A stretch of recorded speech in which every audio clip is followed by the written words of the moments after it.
कामों को किया है, इसकी चर्चा तो गाँव है। कार्यकर्ताओं के बीच निर्माण ये है, कार्यकर्ता भी काम तक पहुँचा रहे हैं, जा रहे हैं, लेकिन एक व्यवस्था है चुनाव के समय चुनाव कार्यालय खुलते हैं। वैसे तो हम लोग 5 साल तक रहे हैं और चुनाव का समय तो वैसे लोग ज़्यादा एक्टिव होते हैं जो 5 साल में गायब रहते हैं। चुनाव के समय अचानक से सामने आते हैं, अपना प्रचार करते हैं और फिर उसके बाद कहीं और नजर आते हैं। विधानसभा चुनाव में महिला सम्मान योजना कितना इफेक्टिव रहा है? निश्चित रूप से राज्य की आधी आबादी को हेमंत जी ने मजबूर किया है, उनके मान सम्मान की रक्षा करने का काम किया गया है, उनके आर्थिक स्रोत को मजबूत किया गया है। अब जो महिला किसी खास अवसर पर 100-200 रुपये के लिए या तो पुत्र की उन्नति या हस्बैंड की उन्नति थी, अब उनको वो अवसर नहीं मिलेगा, उनको देखना नहीं पड़ेगा, बल्कि उनके खाते में उनके पास पैसा होगा। और अब हमारी महिलाएं विषम स्थिति में अपने पैसे से परिवार की सहायता कर सकेंगे, आवश्यकता अनुसार उसको खर्च करेंगे, चाहे वो बच्चों की पढ़ाई में हो, परिवार के लिए इमरजेंसी हो।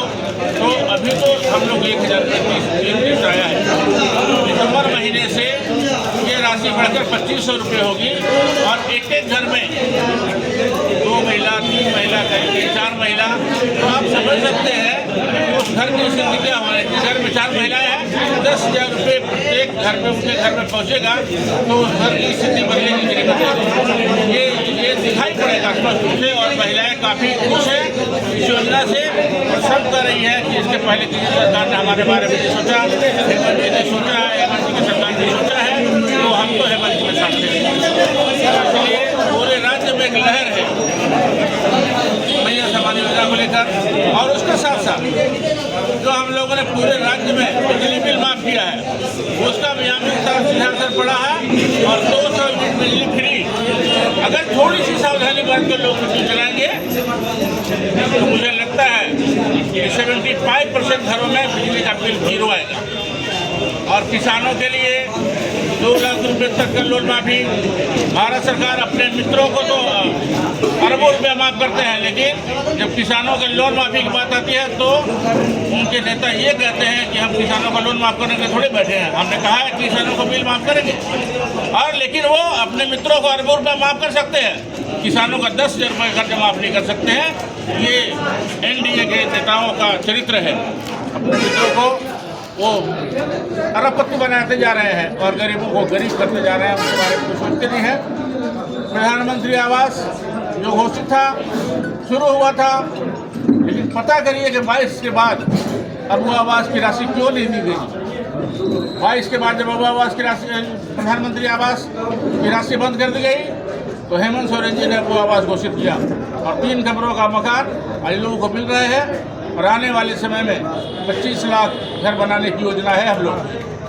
सभी लोगों को पक्का मकान निश्चित रूप से उपलब्ध हो, ऐसी सरकार की सोच है और उसको हम निश्चित रूप से पूरा करेंगे।